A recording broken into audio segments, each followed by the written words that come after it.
Good morning. If we could make our way to our tables, we're going to get started in just a second.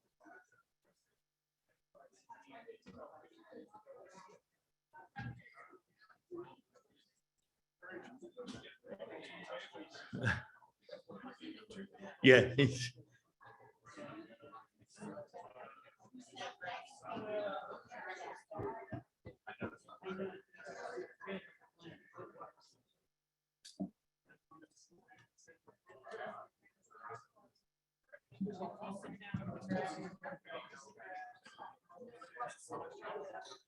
Yeah, well, we each have our own table.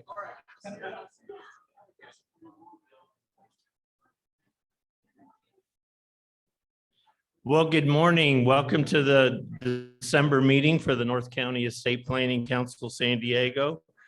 Thrilled to have you all here at our beautiful new venue here at the Loma Santa Fe Country Club. Great folks. Chelsea's been most welcoming and bringing us in as we've opened up after COVID. I think we've got still a pretty good chunk of people logging in on Zoom, but it's so great to see everybody in person. And I've certainly got that from everyone I've talked to that so nice to see each other. We're thrilled to have Lisa Rehburg speak today on what is going on with life settlements and why should I care. This is a regular part of the council's kind of calendar of programs where we address, what's going on in the life settlement world. It maybe counters the Coventry commercials that you and your clients see on TV. And Lisa's going to tell us about things that we should be on the lookout for. We'll talk a little bit more later on as we get ready to introduce Lisa. A few announcements. We had a great social event the end of October out here on the patio. A great gathering, probably 50, 60 people came. And it's one that we're going to certainly do regularly. Kind of fits into, distancing and what have you. Maybe the next one might be in February. We're still working on planning for that. A quick introduction. He's not here, but as many of you know that Christy Wilson has retired from the Rancho Santa Fe Foundation, and Chris Sitchell is the new CEO there. And we look forward to him coming to our meetings. And we certainly congratulate Christy on her retirement. Our next meeting is January 4th, 2022 with Christopher Maines of Maines Law. I've been kind of looking for this fellow for some years, and he's a California residency expert out of Palm Springs. And his planning arena is avoiding California income taxes on significant financial transactions such as sale of a business, exercise of stock options, and more. Obviously, it takes some time and planning to achieve those results. You can't just pretend you've moved to Reno and you still have your life here in California, but he's certainly going to shed some light on what we're covering there. Our February meeting is going to be a meeting that's led by Carolyn Taylor of Weatherly Asset Management and Will Beamer of Dowling and Yonke. They're going to have a panel discussing, where the economy is heading and the impact of inflation on investments and so on and so forth. Just a heads up, February 10th to 11th is the Society for Trust and Estate Practitioners of Orange County, STEP. Their 11th Annual Institute on Tax and Estate and World Economy.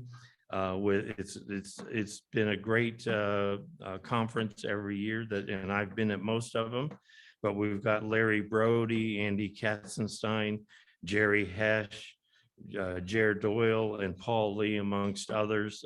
Definitely worth doing. It's up in Orange County, and we'll have an announcement going out from our council to tell you more about that. On March, we've got a panel led by Jenny Bratt of Withers Bergman. We're hoping we might have a little bit more finality as far as tax legislation, and they're going to have a panel that sheds a little bit more light on kind of the current planning from February through the end of 2022. Paul Hines will be now with Aspirient, will be sponsoring that meeting. Thank you much, Paul. April 5th, again, all these meetings are on the first Tuesday of the month. We've got Kristen Caverly and Lisa Roper of Henderson Caverly on death during divorce, the impact on spousal property rights. Obviously kind of a real world thing hitting on us. So Kristen and Lisa will do a fine job on that one. May 3rd, I've got a good friend of mine from Seattle, Wendy Goff, with Stoll Reeves in Seattle. Wendy's an ACTEC fellow, and quite known, in the high level estate planning community. But her particular passion is dealing with the challenges of drafting for beneficiaries with mental health and addiction issues. And it's impacting all of us, all of our clients. So, she'll be certainly honing in on the words and the content that should be in those trust documents to kind of get the best result that we can in kind of challenging situations. Certainly go to our website, www.ncepc-sd.org. David Jacobs has done a bang up job in ever making that a great website. And for all the members, please go in and update your profile. It makes it that much more powerful. And in January, we're starting off with our hot topic ladies again with Katie Swafford of Withers Bergman, Roberta Robinson of Robinson and Wilson, and Kristen Shepard of Goodwin Brown. And then just real quickly, if he's available, Pete Tentler, do you want to say a few things about the trifectas?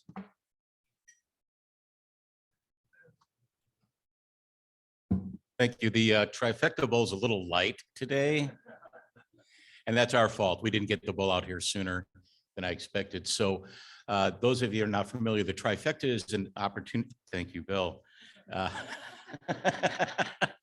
The trifecta is something where I'm going to pair you up with two other people. Hopefully that's somebody that's going to complement your industry, not compete. And you're going to be up to you to set up a meeting between you and the two other people, whether it's coffee, breakfast, lunch, happy hour, maybe it's just a hike. And this is an opportunity to get to know each other on a personal level. And hopefully you're going to get to trust that person and eventually refer business to one another. So if you haven't done so already, the bowl will be at the checkout table when you leave for the trifecta. So thank you very much. Awesome. Thank you. Thanks, Bill. Pete, thank you so much. Pete is definitely a master networker, and the trifectas that he has in mind is really much more than what college you went to, but more focused on what you're working on to really help share with the other members of the trifecta as far as what you're up to and what you can contribute to another person's clients. Certainly want to recognize our friends at the Jewish Community Foundation. Just a quick commercial as far as the foundation. Charlene Wallach reached out to me in maybe April of 2020, and obviously in the midst of COVID, and just volunteered the foundation, who had been doing regular Zoom meetings, and they said they'd be happy to allow us to tag on along on their Zoom membership and manage the whole process and make the Zoom presentations go fine. And so they did a fantastic job, so can't thank them enough. There's a flyer out certainly pick up one of those. Kind of the newest thing that the Jewish Community Foundation has done is a thrust where they that they entitle Give For, and it's focused on homelessness in San Diego. And it's an interesting group. Of course, we all live and see the homeless and experience the homeless problems, you know, amongst ourselves, but they've got kind of three types of homeless categories that four different nonprofits work and deal with in each of those. Very, very fascinating. They've raised a lot of money. It's all money comes in and money goes out to these charitable organizations to try to make a difference. So can't commend them enough. You all should have picked up your outline out at the front there. But without any further ado, I want to introduce you to Lisa Rehburg of Rehburg Life Settlements. She is passionate about assisting financial and insurance, legal, CPAs, and nonprofit professionals to help their clients benefit from their unwanted or unneeded life insurance policies. She's been in this business for many, many years. And she's presented on this topic to hundreds of organizations, including financial planning associations, CPA societies, estate planning council, NAPFA, NAFA, you name it. She's held an executive role at carriers, general agencies, and TPAs, and holds a Bachelor of Arts degree in finance and a Master of Arts degree in organizational development. And she comes from Palm Desert. So we appreciate her coming from afar. And without any further ado, Lisa Rehburg.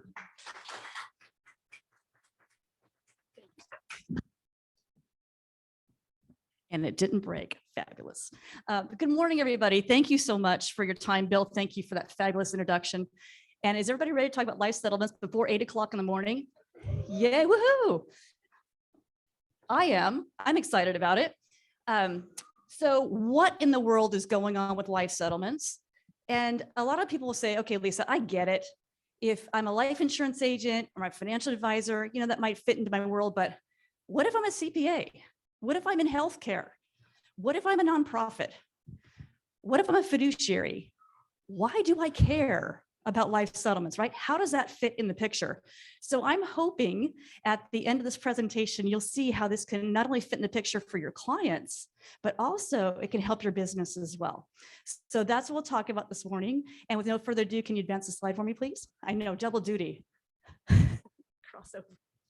And please feel free to ask questions anytime, make comments, whatever you'd like to do, because I don't want to hear myself talk for an hour. You probably don't want to hear me talk for an hour. So interaction would be fabulous. Before we start, so let's talk about the current life insurance market statistics. And does anyone have an idea when the first life insurance company was started in the United States? Any guesses? No Googling back at home. No Googling. 1903. Any other guesses? 1850, getting warmer. Nice. That's actually closer than you think.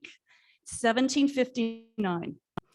1759. Benjamin Franklin was involved in that, right? Why not? He was involved in everything else. Little thing called Declaration of Independence, the stove, that little kite and, you know, key thing. So yeah, Benjamin Franklin. It was Presbyterian and Ministers Fund, and it was designed to help widows and orphans in case something happened to the breadwinner of the family. So today we're the leading the US is a leading premium writing country in the world. Any idea who number 2 is? China's a really good guess. Right area of the world. Japan. Very nice. Yeah, Japan. Affleck writes a ton of business in Japan. Go figure. So look at the number of policies, face value, and benefits. Now, we kind of kick around the words million, billion, trillion, right? And if anyone knows Gordon Colburn, he's been in NAFA forever. Good guy. I've known him for like 30 years. I'm 28 in my head, just so you know, but been in the business over 30 years. And he was talking about budget issues. And he was talking about these numbers that we throw back and forth. And I asked him if I could lovingly rip off his example, which shows how huge these numbers are. So here we go. If we change these numbers into think about seconds of time, 1 million seconds is 10 days. Go ahead, Google it. I calculated it. 1 billion seconds is 30 years. And 1 trillion seconds is 30,000 years. And my point to that, these are massive, massive numbers, right? So there's a lot of life insurance out there. And look how much was surrendered just in 2020. A lot of benefits were surrendered. Next slide, please. Thank you. You could just roll with me. Just whenever you change, it's gonna be fine. So here's the senior life insurance market. Once again, very large numbers, right? Look at the number over age 70, and that does not even include term. So once again, huge amounts of numbers in the senior life insurance market, because typically for our world, the life settlements world, we're talking about seniors. Not always, but most of the time it's seniors. So here's a senior life insurance market, and this is going to do nothing but grow. Because once again, I've been in the business 30 years, I'm 28 in my head, I'm getting older, right? The insurance agents and financial advisors and professionals that I've been working with for a long time, we're getting older, our clients are getting older, and look what's going to happen to the senior population, look how it expands. So life insurance settlements are going to become more and more prevalent. And here's the stat that makes me personally passionate. 500,000 seniors a year are going to lapse their life insurance policies. 500,000. And what does lapse mean? Lapse means I stop making the premium payments and I let my policy go. And why do I do that?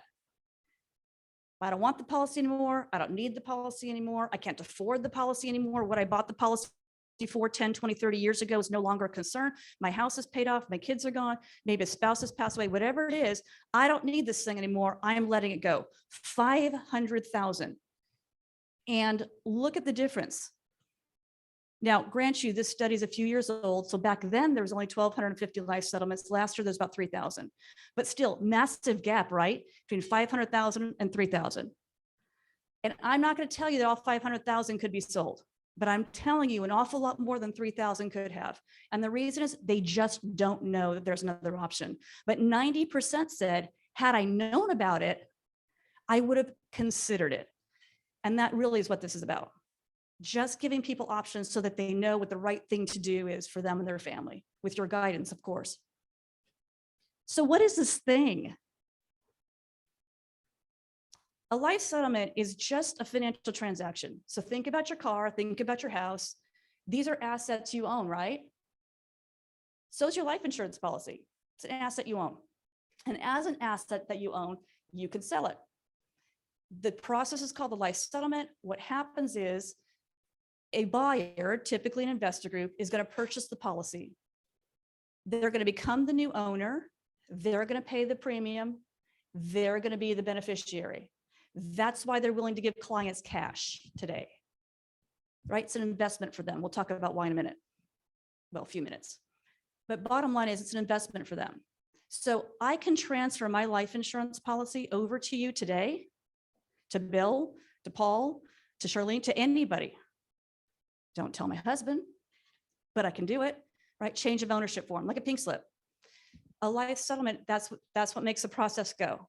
So client receives cash, new owner pays the premium, receives the death benefit. So here's where life settlement started. Does it surprise you they've been legal since 1911? Right, 1911. Now I'm an insurance geek, so I'm gonna give you a little backstory on Grigsby versus Russell because I think it's kind of cool. But once again, I'm an insurance geek, so bear with me. Dr. Grigsby, Mr. Russell. Those are the two players here. And what happens is the story starts as a Mr. Bouchard. Mr. Bouchard is a fairly well-to-do man, buys a life insurance policy, then comes on hard times. So he makes a couple premium payments, comes on hard times, and he falls ill. And he sees Dr. Grigsby. And Dr. Grigsby says, you need surgery. Mr. Bouchard says, I don't have the money for that. Dr. Grigsby says, I will buy your life insurance policy. I don't know if I would sell my life insurance policy to my surgeon. But it worked out okay in that. In Dr. Grigsby's defense, Mr. Bouchard lived. for about a year, passed away. Now, where Mr. Russell comes into play, he's the executor of Mr. Bouchard's estate. Can you see where this is going? Dr. Grigsby says, that money's mine. Mr. Bouchard says, that money is the estate. The insurance company says, whoa, we know we owe somebody. Like, here's the money. Who do we owe? So it goes to Supreme Court. And Justice Oliver Wendell Holmes, in his statement of decision, says, your life insurance policy is an asset that you own, and you can transfer it to anybody you want, anytime you want. That is what makes the life settlements market go. Canada, for instance, does not have the same law. So this is a US thing. Canada's provinces are starting to change that. In fact, some of them now do allow it. But in my world, in Palm Desert, we have a lot of Canadian snowbirds coming in. So it depends upon the province that they live in if they can do this or not. But that's what makes the deal go here in the US. But nothing happens until the AIDS epidemic. Anyone heard of viaticals? Does that sound familiar, right? In the 80s is when viaticals start. And viaticals are still here today, typically for clients that have 2 years or less to live, a very small part of the market today. But when it started in the 80s, if somebody had AIDS, they really had like a 2-year life expectancy, right? I mean, it wasn't like today where medical technology allows people to live for 20, 30 years. So the viaticals, this market started in the 80s with the AIDS population, and people were selling their policies to get experimental treatment or go on the last round the world cruise, whatever they wanted to do. But that's where it started. But Wild West, like, I live in the West, obviously, I love the West. I don't love the Wild West. Unregulated, crazy stuff. So fast forward to the mid-90s, now we have the Life Insurance Settlements Association come into play, LISA, love it, lisa.org. And so they start putting together model legislation and model language with NCOIL, the National Congress of Insurance Legislators, as well as the NAIC, National Association of Insurance Legislators. National Association of Insurance Commissioners. So today, this market is highly regulated by departments of insurance across the country. There's language, applications have to be approved by the states. The contracts have to be approved by the states. There's a lot of transparency we'll talk about. But bottom line, vastly different from where we started in the 80s. Because, let's be realistic. We're talking about people selling life insurance policies. Regulation's a good thing. Can you imagine? Right? Regulation's a good thing. So highly regulated today. So here's a big question. Obviously, 500,000 different reasons why someone would sell their life insurance policy. These are in no particular order, by the way, but I'm a business owner. I've sold my business. Do I need the key person policy anymore? Maybe retire from my business. Do I need it? No. What about my, I have a decline in my estate tax. So CPAs in the room, y'all know, estate tax exemption doubled, right? 2017-ish. So maybe policies that were purchased for estate tax purposes are no longer needed. Possibility. I see 4, 5, 6, and 7 a lot. For it, my term policy's ending, or it's coming up to the end of my conversion privilege. I'm not going to continue this thing. So anything I get is going to be a beautiful thing.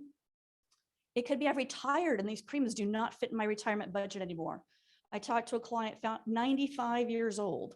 He's got a $100,000 policy, and the premiums to continue it right now are $1,600 a month. He could do a lot with $1,600, right? And then we've got, obviously, policies no longer affordable. So these are universal life policies. We see these a lot. These are universal life policies typically that were written in the 90s, early 2000s. And life insurance agents in the room, blowing up, you guys know, right? So these policies, when they were written, there's a cash component to universal life. So it's not term, right? Universal life goes on forever as long as you pay the premiums, but they're higher premiums because there's a cash component there. In the 90s and 2000s, when these policies were written, the cash component was illustrated to grow at 5, 6, 7. I've seen 8%. Anyone seen higher than 8? And so what's happened is we haven't been in that interest rate environment for an awfully long time. What are we at now? 2, 1? And so the cash that was supposed to grow like this has kind of grown like this. And people are finding themselves in the late 70s, the early 80s, And now what's happened is the cost of insurance has chewed up the cash. We have little left in the policy. And now people have to put more money into the policies to keep them going. So they're blowing up. They're not lasting as long as they were intended to. And so people are like, okay, well, my only options are to surrender this policy, let it go down to zero, or take a look at selling it. The last one's chronic illness.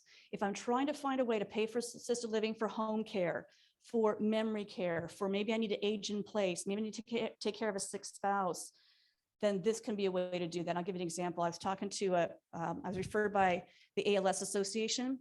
One of their clients the husband has had ALS for 7 or 8 years now, and he had his own business. And so you can see what's happening, and the family needs money.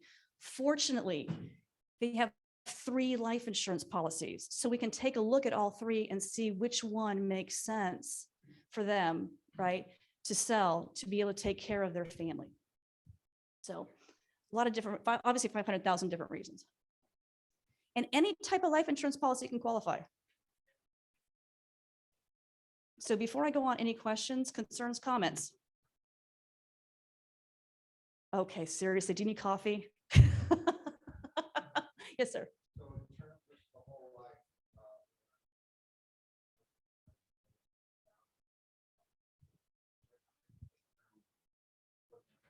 It's a thing, yeah. So universal life's the #1 seller.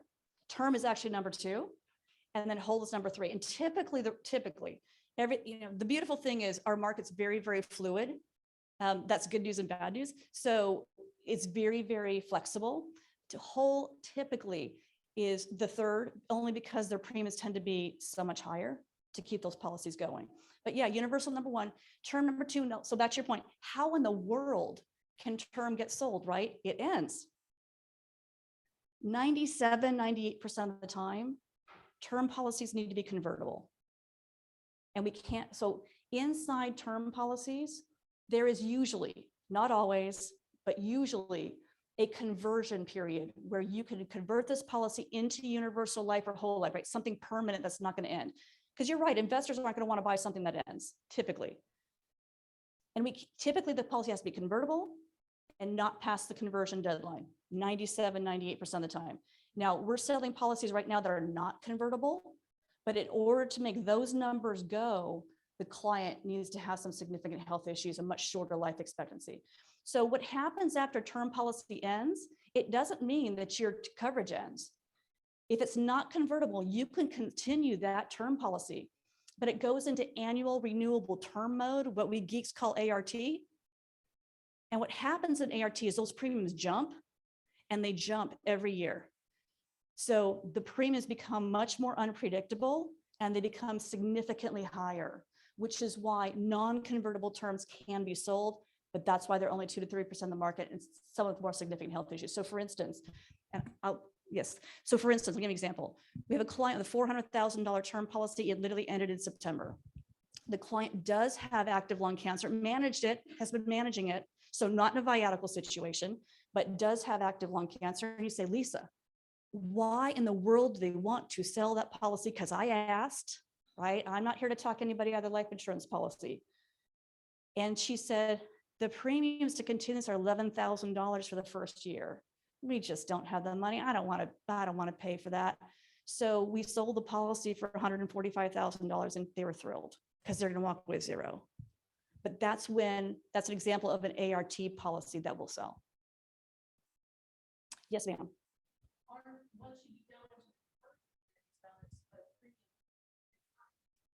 So question is, once we go in the conversion phase, the premiums are pretty high. Yes, that's true. However, you're right, but they're predictable. They're predictable, they're stable, and you are right, they're higher in the beginning than the ART premiums, but 3, 4, 5 years out, they're going to be a lot lower, and they're going to stay there. So it's a predictability issue, but good question. Yes, sir. Bring it on.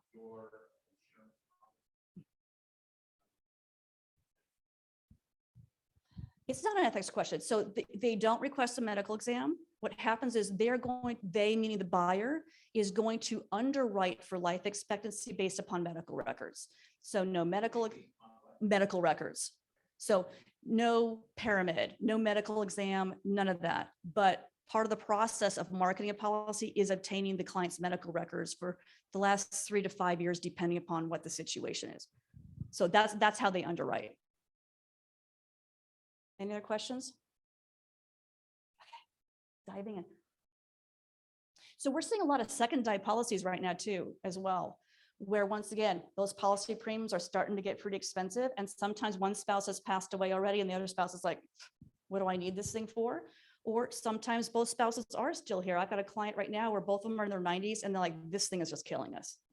It's $45,000 a year. We can do a lot with $45,000 a year and we just don't need it anymore. So here we go. How does this apply for your business?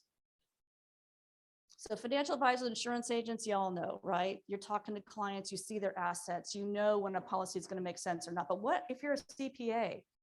Well, the bottom line is the proceeds can be used for anything. So if I'm a CPA and I'm seeing a client come in and maybe they're talking about, hey, I don't need my life insurance policy anymore, right? Makes sense. What happens if I'm an attorney? If you're doing work where you're helping clients to sell their business, they may not need the key person policy anymore. Or if somebody is trying to afford Medi-Cal, that's terrible, qualify for Medi-Cal, afford care, I combine the two. If they're trying to qualify for Medi-Cal, this could be a way to put a life insurance policy in an ILET. And I let y'all elder law attorneys take care of that because that's going to be your world, not mine. But we're working on one right now where a client has $1 million term policy that is in annual renewable term. Husband has Parkinson's disease, is in assisted living memory care, and she's in ART mode, right? She's got those bigger premiums and they're just getting way too expensive. But if they sell the policy because he owns it, we're now going to mess up Medi-Cal. So there's an elder law attorney in place. And once again, this is their purview. I don't pretend to be an elder law attorney. I did not sleep at a Holiday Inn Express last night. So I'm not the professional on that, but their elder law attorney is putting together an ILET. The ownership of that policy will be transferred into the ILET. The ILET will sell the policy. So it solves a couple of problems at the same time. So even if you're an attorney and you're not in the life insurance world, this still can apply to you and you can still help clients that can help your business as well. If you're a fiduciary, that's just obvious. You're paying bills, you're helping clients pay their finances. You will know when a policy makes sense to sell. What happens, Lisa, I'm a nonprofit. How in the world does that fit? Okay, nonprofits in cyberspace and here, if you have a donor who is going to donate their life insurance policy to you, make you the beneficiary, right? So you're the beneficiary in the policy and pay the premiums, that's fabulous. But what happens if you have a donor who says, I really don't want this thing anymore, I can't afford it, here, you take it, right? That could be a way, sell the policy, donate the policy proceeds.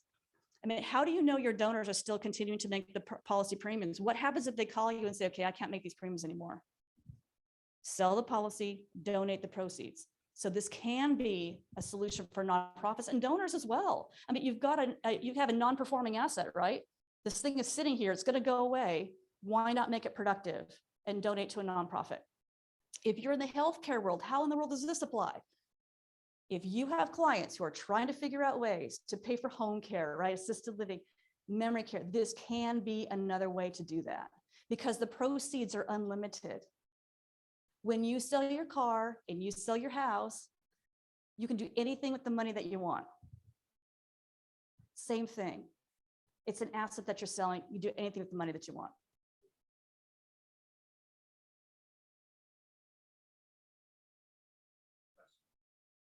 Oh, possibly CPAs in the room. I have a slide on that. So hold that thought. We'll address that. The short answer is possible. So what do we mean by more is better? When you have a term policy, there's no inherent value to it, right? There's no money in it. But what happens if you don't? What happens if you have a universal life policy or whole life policy and there's cash in it? There's some value there, right? Well, a life settlement can generate even more value for a lot of clients than just surrendering their policy back to the insurance company. And I'll show you some academic proof. So there's a couple of studies done. Wharton School did a study. They looked at, you can see, about 1,600 policies, and look at the difference between cash surrender value and life settlement value. Now, cash surrender value, for those of you who aren't insurance geeks, is when I have a policy like universal life or whole life, and I got cash in there, I can surrender that policy back to the insurance company. I can give it back, right? I can get that cash out minus a surrender charge. The longer I have my policy, the smaller the surrender charge. It's almost like when I turn in a CD early, there's a penalty. It's kind of the same thing. They call it surrendering. So I'm surrendering my policy back to the insurance company. I get that cash surrender back. So it's cash value minus surrender charge is cash surrender value. Look at the difference. These people, so if they would have surrendered their policy, would have received 93 million. Through a settlement, they received 336. So it's about 4 times. The second one's a GAO report. That one is in the crazy days of life settlements, and meaning that if you were selling your policy in 2006, 7, 8, you did well. Buyers overpaid for those policies, and they are no longer here, most of them, because they imploded. They paid too much for the policies.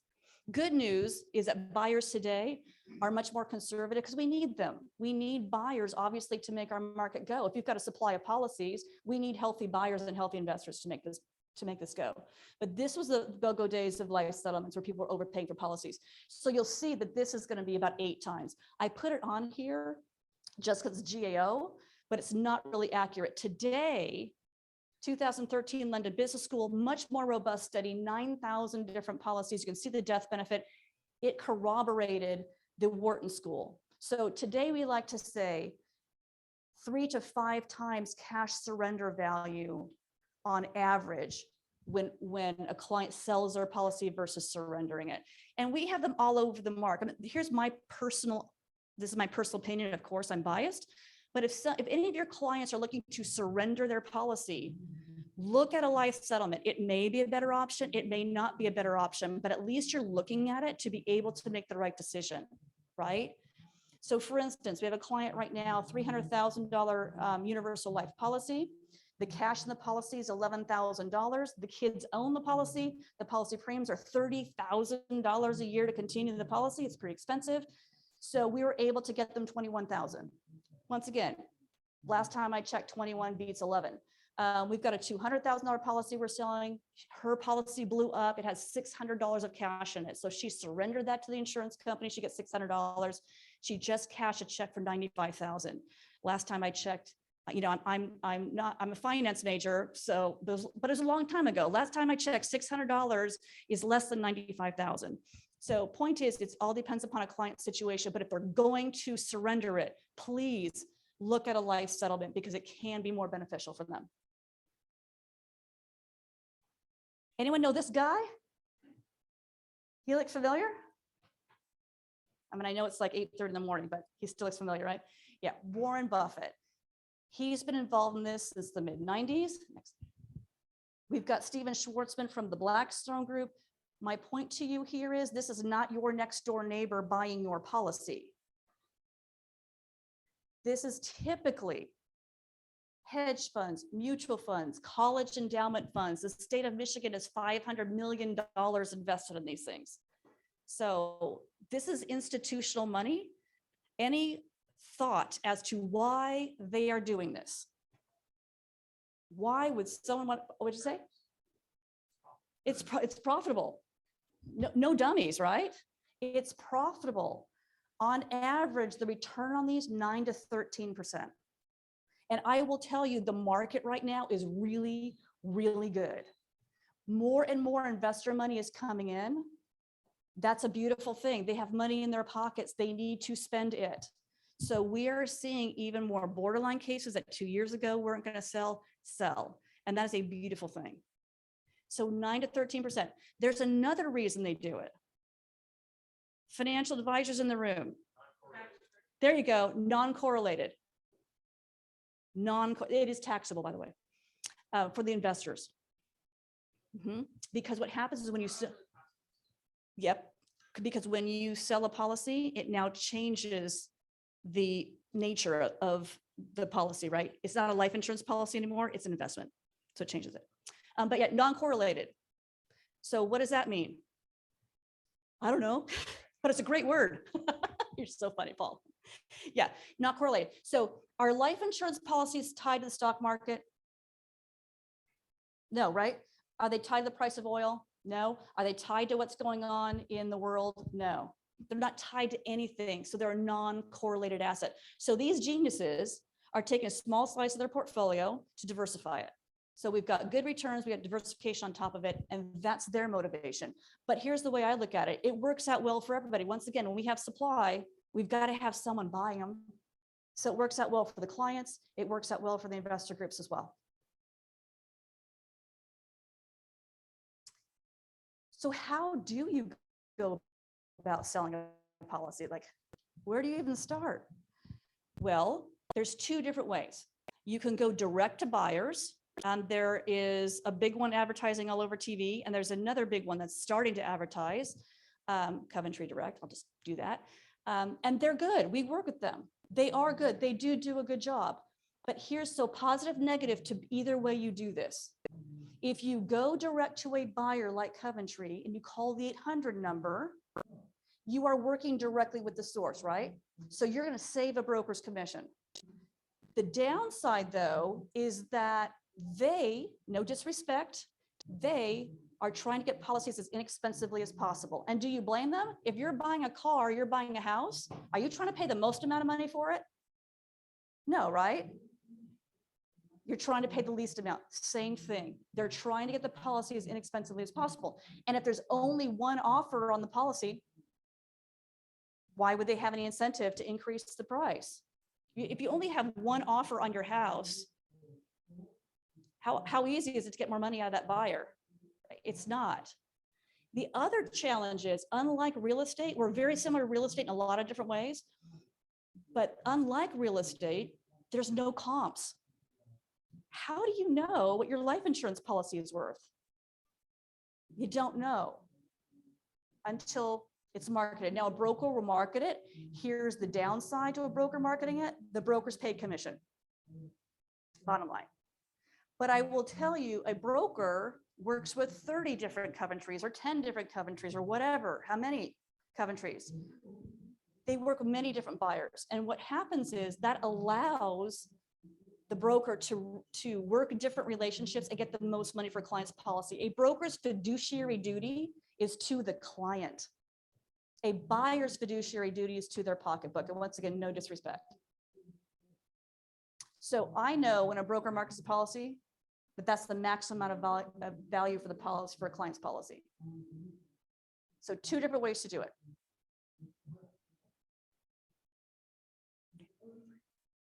$6 million question, right? How much is my policy worth? Shorter answer is it depends. It's so specific to each client. What does their life expectancy look like? What does the policy look like to carry it out? So short answer can be worth zero, can be worth tens of thousands of dollars, can be worth hundreds of thousands of dollars. So here's three examples. These are all term policies, by the way. Number one, non-convertible term policy. This goes back to how does a non-convertible term policy sell? Here's another example of that. This is Vernon. Vernon's a great guy in North Carolina. He's like a member of my family now. He wasn't before we started, he is now. But point is, Vernon has cancer, manageable cancer. He's been managing it for a while. But you ask yourself, because I did, Vernon, why do you want to sell your policy? And he says, Lisa, in that beautiful North Carolina voice of his, Lisa, I bought this policy for my wife. In case something happened to me, she'd be taken care of and she could pay off the house. Well, the house is paid off and I lost her 4 years ago. The beneficiaries are my daughters. They don't need the money. They're fine. They're married. They have good careers. Their husbands have good careers. They don't need this. So if I can sell this policy and make my life more comfortable while I'm here, then I want to do that. Vernon's policy started at $15,000. That was the opening offer. By the time we were done, it's $128,500. Now, here's what made it interesting for investors. He had another 5 years left on his term policy. So it wasn't going into AR, it's non-convertible, but it wasn't going into that ART mode tomorrow or, or a month from now. It was going into ART in 5 years. So there was a beautiful long tail for them to pay low premiums. Number 2 is Al. Al's here in California. And this one was kind of funky. So insurance geeks in the room, this policy was actually convertible and the buyer chose it to keep it at ART. Weird. So it was ending. They had a conversion option to the end of it. And they went, no, we don't want to convert it. Okay. I don't care. Doesn't matter to me. So Al's 66. He does have some health issues. He does have some liver condition. And the opening offer in his policy was $50,000 and 75 is what we got. So in his particular case, you heard it, the policy was ending. They weren't going to convert it. They're going to walk away with nothing. He is thrilled. He was so cute. He called me on Saturday and he said, because I told him on Friday, I said, look, your bank account, there's going to be a wire transfer coming in. And he lets me this voicemail and goes, Lisa, don't tell your husband I said this, but I just love you. And he says, we're paying off the car on Monday. He was so excited. So awesome. Last one's my friend of mine. So 72 years old, beautiful woman, awesome, pretty healthy. And for her policy was ending. There's no way they were going to convert it. Didn't need it really. Everything was paid off. She's fine. Husband's fine. Everything's good. And so she got $8,000. And she's like, Merry Christmas to me. So we funded a Christmas about a year and a half ago, about 2 years ago now. She's like, Merry Christmas to me, because I was going to walk away with nothing, and here we go. So point is, right, we don't know until we market, but it can be tens of thousands or hundreds of thousands of dollars.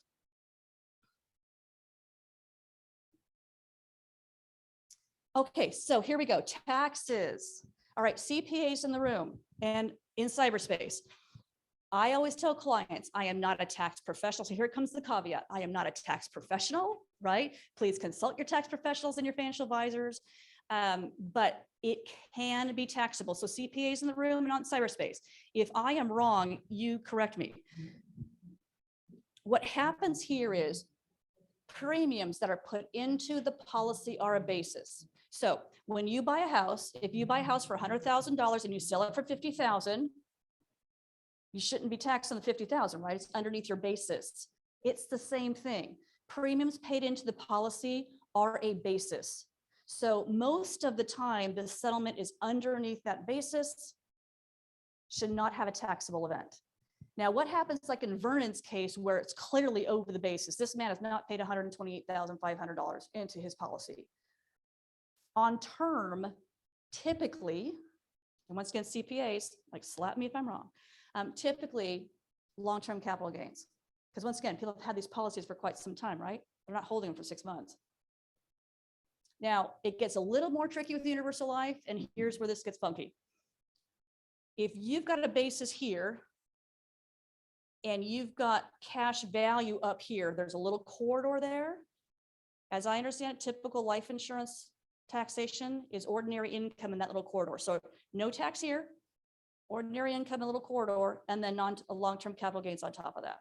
So typical life insurance taxes will apply underneath, like normal, and then over that long-term capital gains.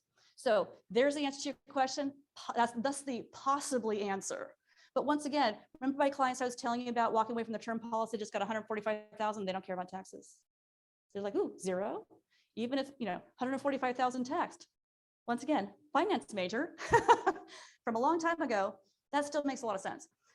Being able to obtain additional life insurance. Okay, life insurance people in the room. I can only get life insurance on me based upon my assets, right? Like I can't get a $30 million life insurance policy today because my asset base does not support that.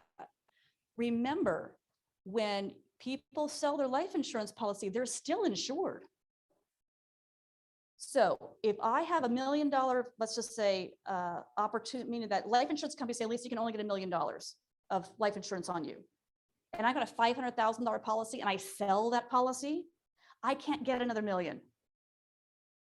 Because of that $1 million cap, I can only get 500,000. Also, there are some carriers that if you sold the policy, they have a question on the application. Have you ever sold a policy in the past? And if you say yes, the carrier will say, no, we're not going to take you. So it can be a challenge, but I'm of the mind that if you needed the life insurance or wanted it, you probably wouldn't have sold it. So I don't think that's a big deal, but it is there. Government funding reduction, we talked about Medi-Cal, because clients will get 1099. They're gonna get 1099 in January. So it can mess up government funding like Medi-Cal. But once again, this is where we refer to elder law attorneys who are geniuses at taking care of this. So do you see how this affects your business? Even if you're a CPA, even if you're a nonprofit, even if you're healthcare, if you're an attorney, this can affect your business because the 500,000 could be your clients, right? Could be your clients. This could be a way to build your business or creditor debt. So if I'm in bankruptcy, and for the record, in cyberspace as well, I'm not. But if I'm in bankruptcy and I sell my policy, that will go into the bankruptcy estate and the creditors can grab it. Once again, doesn't happen a lot, but there are some negatives to life settlements. So we always suggest, please consult your insurance professionals, please consult your financial professionals, please consult your tax professionals, because make sure that this is the right solution for you.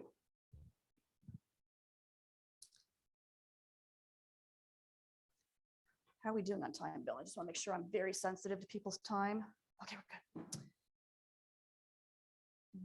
We're very much like real estate. So you and I were talking real estate earlier, right? I look at myself as a real estate agent for life insurance policy. So you and I do very similar things. We just market different assets. This is a 3 to 5 month process. So if someone's like, oh my gosh, I need funding today, that's a problem. We're going to be a longer term solution. And the reason I say that we're like real estate is, once again, because of the timing. 1 through 4 is what a broker does. It's also what a direct carrier does. They're going to get those medical records. That's how life expectancy is underwritten, as you and I talked about. We're also going to get illustrations to show what the premium projections look like moving into the future. That's really important. That's a component. That takes probably 60 to 90 days because investor groups need a good 30 to 45 days for their review. So depending upon how fast the doctors are going to get the medical records, we're working on a case right now. I promise you, we just got medical records in a day. I couldn't believe it, literally. I mean, those of you in the insurance world knows that's just, wow, that's amazing. I've also had records take 3 months. So the holdup in the kitchen typically is getting the medical records. But 60 to 90 days on average. And a copy of the policy, by the way, is a nice to have, not a gotta have up front. And then investors do their deal, right? And we leverage that, get the highest offer. Clients do not need to accept any offers. That's really important. Just because they're entering into shopping this policy does not mean they have to accept any offers. That's really important. But if an offer is made, a contract goes out, guess what? Looks like a real estate contract, going to be pretty thick. Signatures, notarized signatures, a lot of that mandated language that the states require be in there. The states all approve these contracts. That's really important as well. Once again, highly regulated, right? And then we go into escrow. Sound familiar? And in escrow, it better sound familiar to you. In escrow, the buyer deposits their money, and the change of beneficiary and the change of ownership form goes to the carrier. Once the carrier says, yes, we've processed those, then escrow closes, client receives their money. So once escrow closes, within 1 to 3 days legally, but typically it's usually the same day or the next day the client will receive their money. Wire transfer, check, however they want to do it. So I'm going to stop. Questions, concerns, comments? Need coffee? Need juice?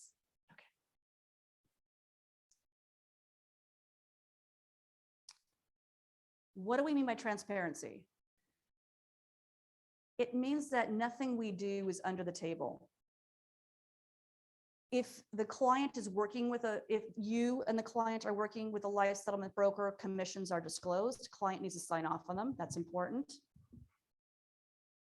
Beneficiaries have to sign off because we don't want any surprises here, do we? We don't want mom or dad to pass away. And now we have the kids going, where's that life insurance policy mom talked to us about 3 years ago? and it turns out mom sold the policy. We don't want that. So if the kids are the beneficiaries, the kids need to sign off and notarize signatures. The other thing is we need a letter of competency from a doctor. It's already in the contract packet, but the doctor does need to sign off the person's of sound mind. Once again, this is a very highly compliant marketplace. These buyers are audited for all the right reasons. And there will no vision of there being any type of coercion or anything. So doctor does need to sign off, the client is of sound mind. And if they aren't, if they have, a disease or, Alzheimer's or Parkinson's where they aren't, their power of attorney will be fine. But there has to be a doctor's letter. So my point is, once again, very transparent, nothing under the table, everything above board, everything regulated. And that is really important. That's why I love this market, because once again, I love the West, but I don't love the Wild West. And that's a big part of the West. Okay, so let's talk about some case studies real quick. I talked to you about those $250,000 term policies. Well, here's a bunch of different people all selling their policy for different reasons. And I thought maybe by talking about these different reasons, you can see how it could apply to your business as well. $1.6 billion UL policy, gentleman's in his 50s, late 50s. And he had cash in the policy, but he also had a big loan on the policy. And the chickens were kind of coming home to roost on it. And he didn't want to put any more money into the policy. And also he had significant health issues. He said, look, I don't know how much longer I'm going to be here. 5 years, 10 years, not real sure. But I have a vision. I have a dream. I want to go live on a ranch. He knew exactly where he wanted to be. He said, so if I can get something decent for this policy to help me, live my life the way I want to for the rest of my days, and that's what I want to do. So he sold his business, he sold his house, he sold his policy for $350,000. And that was his number. That's what he wanted. And it made sense. So he got out from underneath this policy. He didn't want to put more money into it, but he also got the money that he wanted to go live on the ranch. $150,000 term. This is a lady in Utah. She's 67 years old. She does have MS.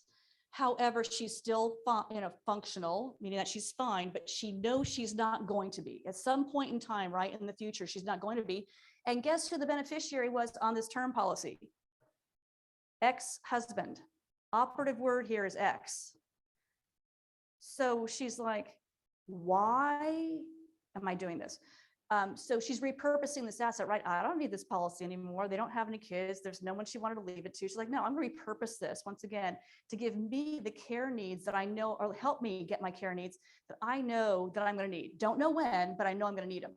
So that was $25,000 for her. 4.7 million UL. This is a doctor. Once again, this is a very similar situation to the first one in that he had a cash in the policy, but he had $500,000 loan, and the premiums were getting really expensive. The cash was being chewed up. There's very little cash in this policy now, and he just didn't want to pay the premiums. And the premiums to continue this policy are $247,000 a year. So that's a lot. Not to mention we've got a loan and loan interest. So he was like, I don't care. I just want to get out from underneath this thing. I don't want to mess with it anymore. And we sold it for $60,000. And he was like, fine, like I'll take it. Once again, 60 beat 0, last time I checked. But for him, it was like, get me out from underneath this. He already got $500,000 out of the policy anyway in a loan, and he is good. $300,000 UL. I mentioned this one earlier. This is the one that was $30,000 a year to continue the premiums, and the kids own the policy, and the cash in it was 11, and we got 21 for them. So, 21 beats 11. 8 million term. This one was ending. Client has significant health issues, literally ending. Conversion deadline was the end of the conversion period, and it was going away. So once again, it was a beautiful, beautiful case, 2.2 million on that one, which once again beat 0 last time I checked.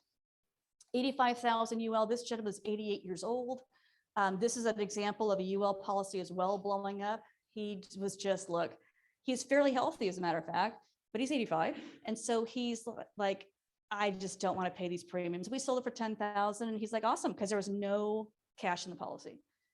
And $500,000 term policy. This is part of a buy sell. We're working on that one actually right now. We're closing on it. This one was two partners. They started this business, I think it was 15 years ago. The policy ended December 1st. Conversion privilege was done December 1st.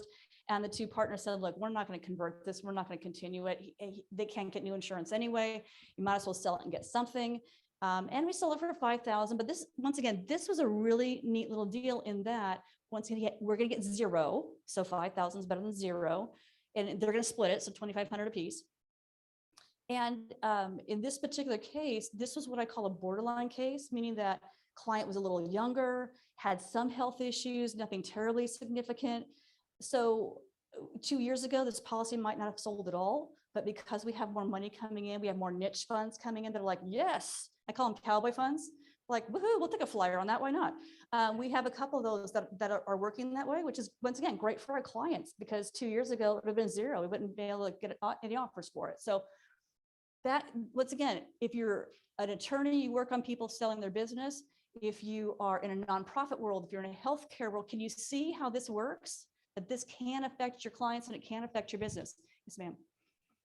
On the one for the $50,000 term, like that, if it wasn't an amicable divorce, can you change the beneficiary if the husband's not going to sign off? You can, but here's where that's a very good point. I've had this happen. I'm going to come back to answer your question in a second. You can change the beneficiary. I'll give you a practical example of this. We just closed on a case a couple months ago, and it was a $300,000 term policy, right? Convertible, blah, blah, blah. And the gentleman was in the insurance industry. So this was kind of funny.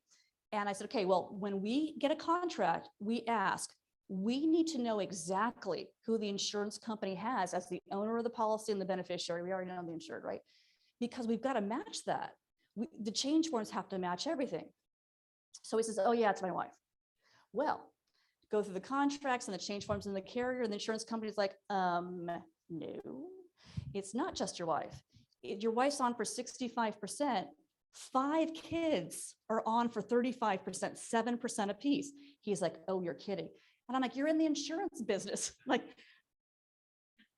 okay. He says, oh, I thought I changed that a long time ago. So I said, okay, can you get the kids to sign off? And he's like, look, I don't even know where some of them are. One just got out of prison, true story. So what he did is he just changed the beneficiary over to his wife 100%, and that was fine. Now, in the case of a divorce, here's what happens. When there's a divorce situation, the buyer is going to want the divorce papers, because if that policy is promised to an ex-spouse through divorce, can't sell it, right? Same thing with bankruptcy papers. If someone has had a bankruptcy in the past, it's fine, but they're going to want to see the bankruptcy. Thank you. See, this is why we have professionals in the room. Lost the word. To make sure this policy is not encumbered, right? It's not promised to somebody else. In this particular case, right? In her case, it's kind of funky. That policy was promised to her ex-husband. So now what do you do? And that was a surprise. We had no idea. Fun. Ex-husband was pretty cool and just signed a statement, says, yeah, it's fine. So it worked out okay. But if the policy is not promised to an ex-spouse, yeah, change the beneficiary. It's, yeah, totally fine. Totally fine. Yes, ma'am.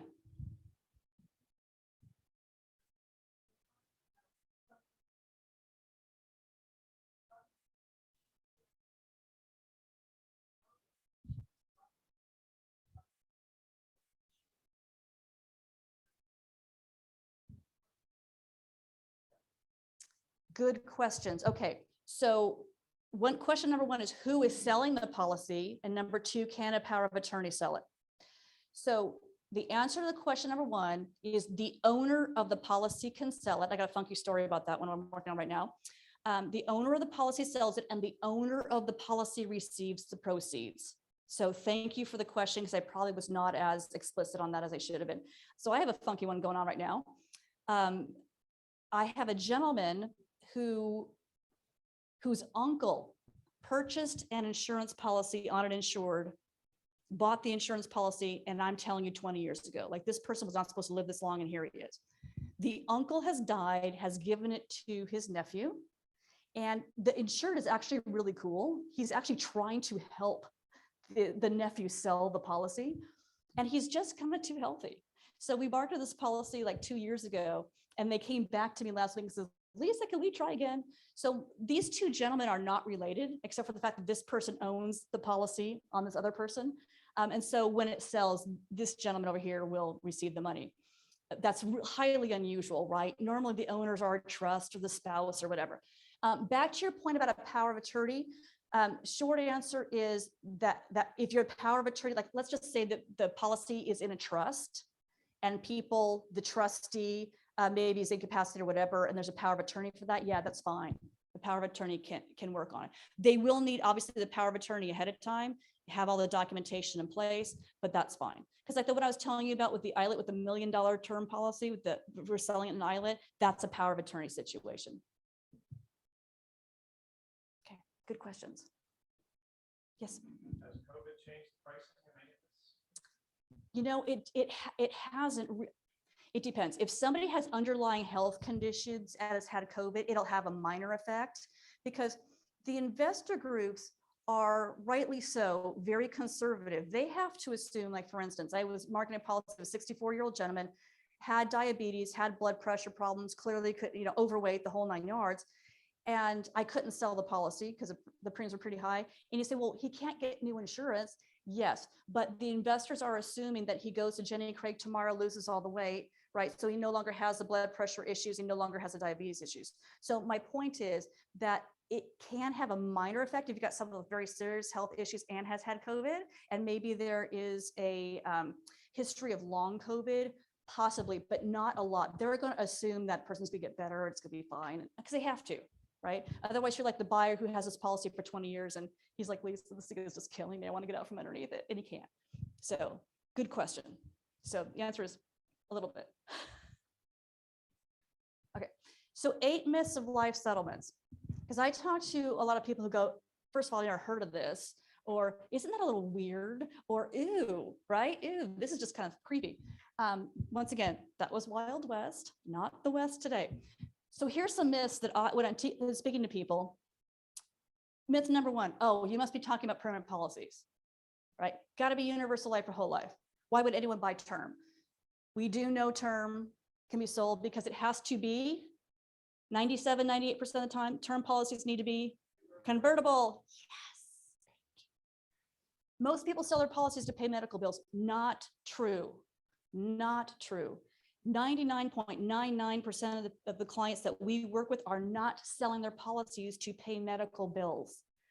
They're selling their policy because I have this asset and it's not doing its job anymore. It doesn't fit with my new life circumstances. I don't want it. I don't need it. I can't afford it. So, or I want to repurpose it into making my life more comfortable. Only large face policies can be sold. I intentionally put that $85,000 policy on that screen. That's a small policy, right? I mean, relatively. So right around the 100,000 mark, this does not, Lisa, oh, you must only want to see, $5 million policies. No. Now, typically, like I said, right around the 100,000 mark, we can go a little bit below that.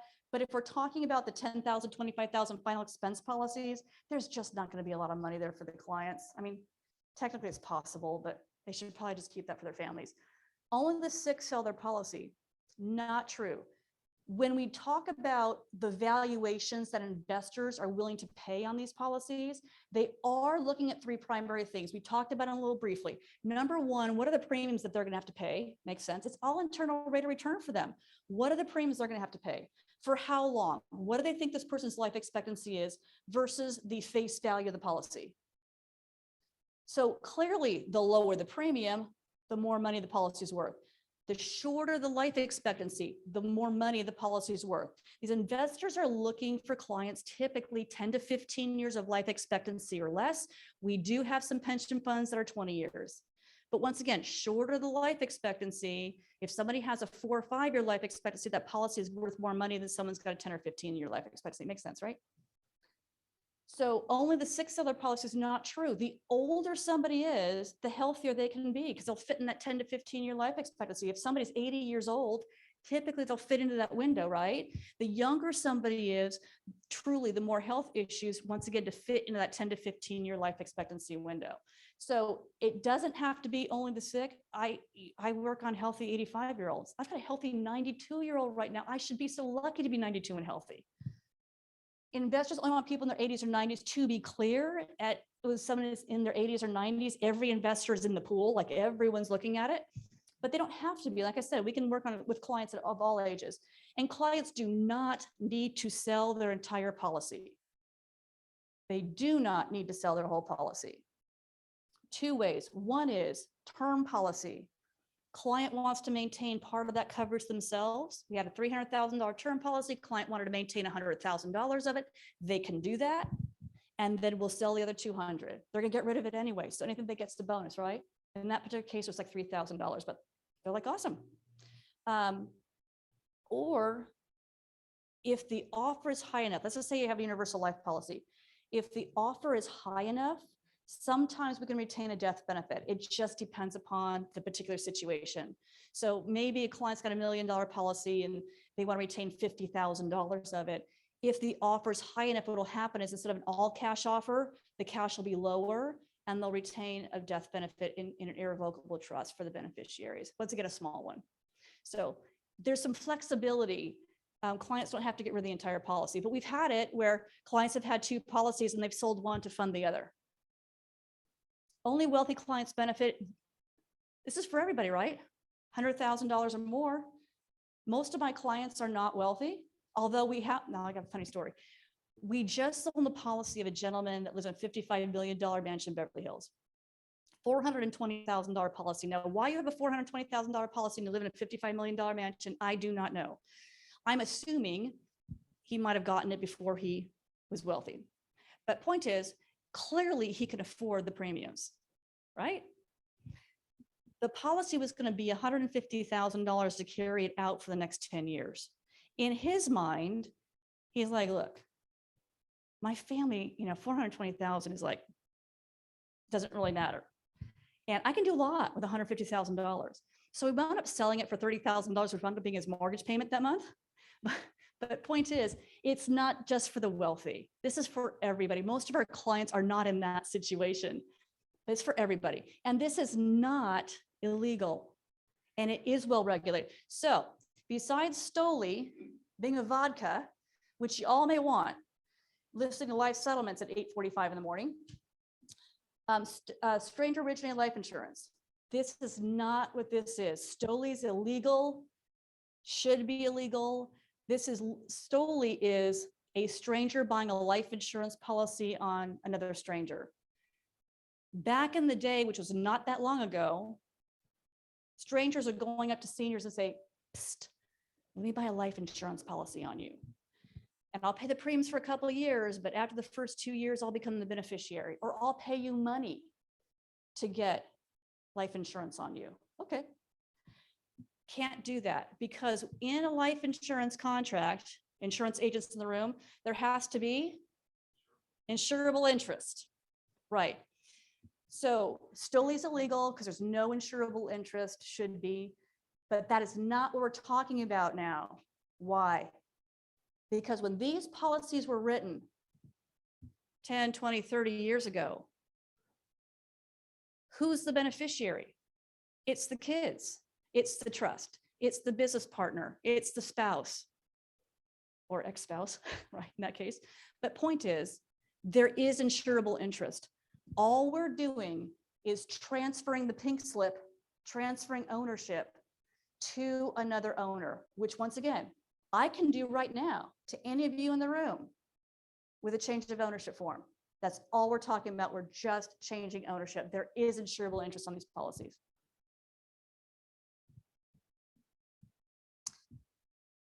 Life insurance companies are not excited about life insurance settlements. Why would that be? They're not going to lapse, right? They're not going to lapse. So let me backstep this just one. I'm going to caveat this. I appreciate life insurance companies. I appreciate life insurance policies. I appreciate life insurance. I have life insurance. My husband has life insurance. I believe in life insurance. Life insurance is important. Life insurance companies are important. So this is not about big bad life insurance policies, but this is about business. Life insurance companies are not excited because when a policy lapses, right, do they have to pay a claim? No. Have they collected premiums for 5, 10, 15, 20 years? Yes. Collecting premium, no claim, profit, right? Let's be realistic. It is what it is. So they are not going to go on TV and say, hey, you could sell your life insurance policy. My point here is that some insurance agents are prohibited from talking about life settlement. So if you have clients who are like, I've never heard about this. How come my insurance agent never said anything? Or how come my financial advisor never said anything? It's because insurance companies have educated their agents to not discuss life settlements. And frankly, it can be against some insurance agents' contracts. They can get their contracts pulled by talking about it. So just be aware. The other thing that has just come out fairly recently is some insurance companies are offering enhanced surrender offers. Insurance agents, have you seen these? Seen any? Yes, you've seen enhanced surrender offers. Pretty smart move. Here's what I would say to that. So what an enhanced surrender offer means this: they're writing letters to the insured and they're saying, hey, your cash surrender value is X, but we are going to offer you this if you take the deal in the next, I don't know, 2 months or 30 days, whatever it happens to be. What I would say to that is they're doing that for a reason. My suspicion is they probably feel it's probably a good life settlement case, which is why they're doing it. But because once again, that's going to be cheaper, isn't it, than paying a claim? When a policy is sold, the insurance company knows they're looking at a claim. It's just a function of when. These investors are not going to lapse the policy, are they? So these enhanced surrender offers are actually pretty smart. It's awesome. And here's the cool thing. The client wins. Either way, the client wins. So my point is, when you have a client that has been offered an enhanced surrender offer, take a look at a life settlement as well. And then you'll at least know which option is going to be better for them, settling it or the cash surrender offer. I had an interesting case about 6 months ago. I don't know where Sun Life got this offer, this enhanced surrender offer. It's a $500,000 policy. Gentleman was 66 years old, pretty healthy, by the way, like pretty healthy. They had an enhanced surrender offer, $150,000. What? So we marketed it, didn't think we could beat it, couldn't beat it. So I told the agent, go get that. The client was going to keep the policy anyway. He's like, oh, 150, go get that. That's going to make more sense for him because we're not going to get close.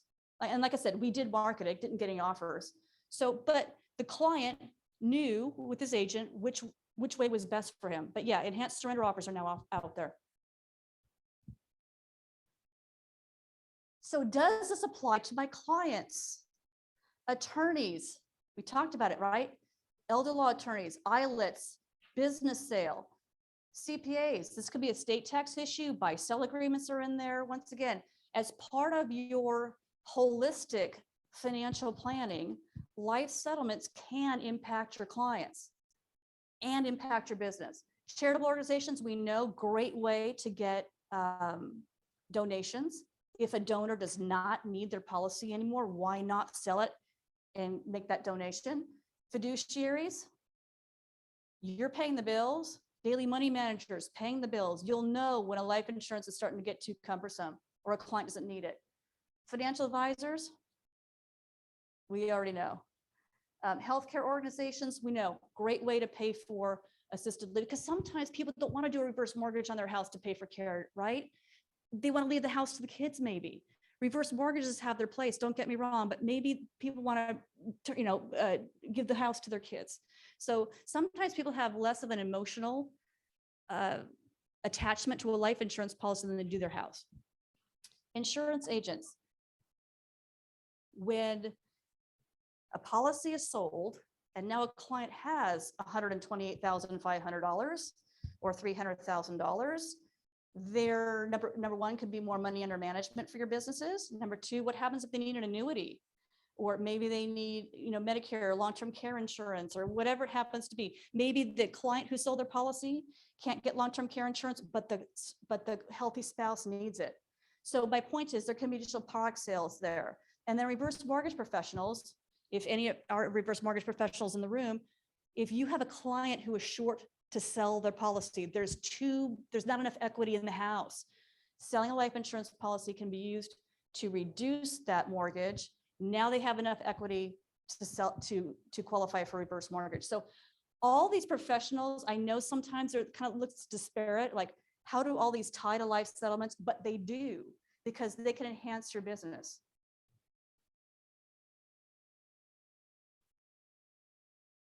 Poor guy, been doing this all day. Okay, how do I talk to my client? Ew, getting over the ick factor. Once again, I just want to be very respectful of your time. Close. Financial advisors, insurance people, annual review is a great time to talk about it, right? What happens if a life circumstances change?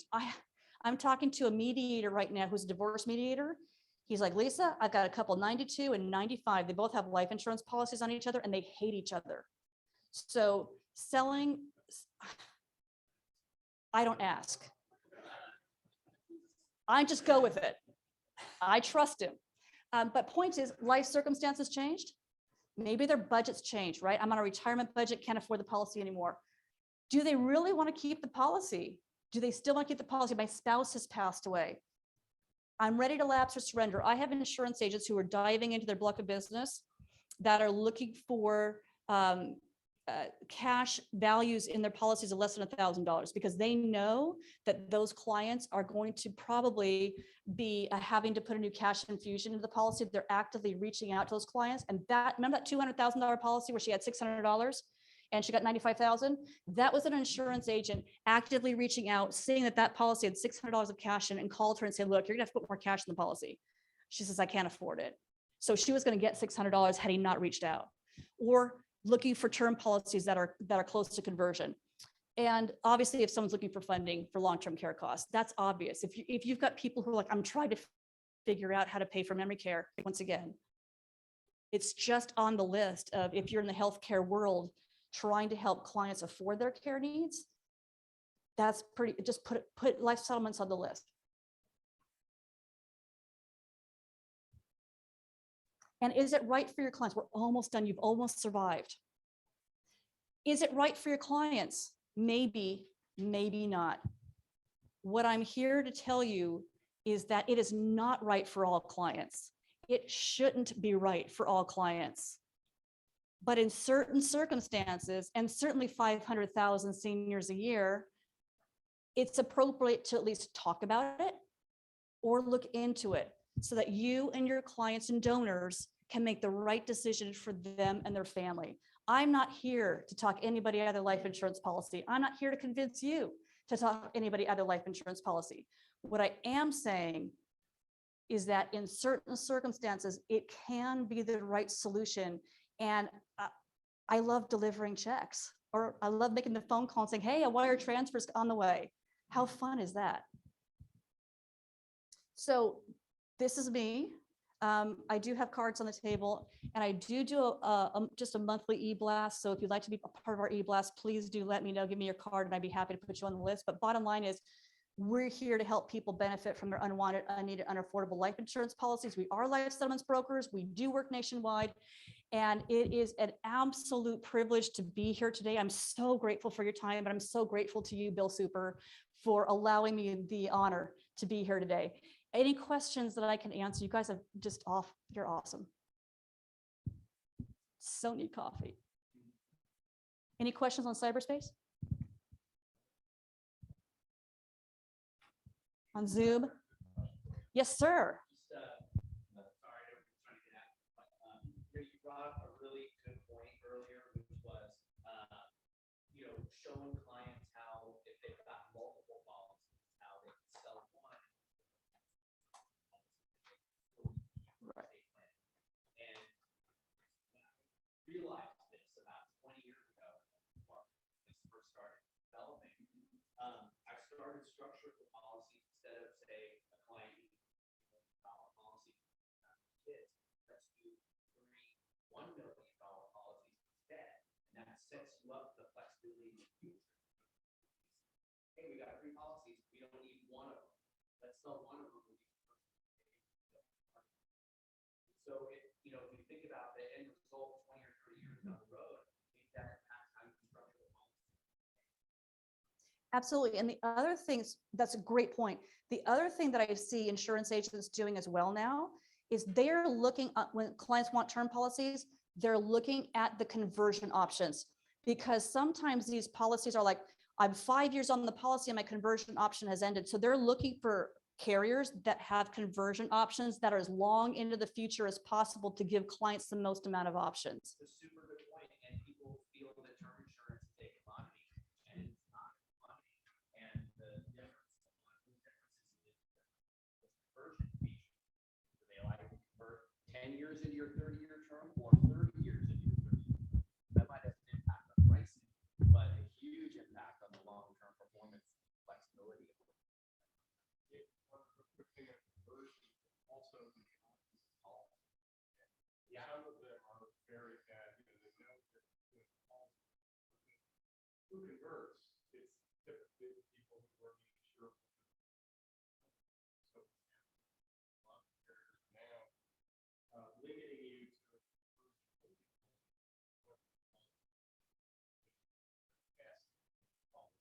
They're not giving you access to the whole. some of the companies still allow you access to their very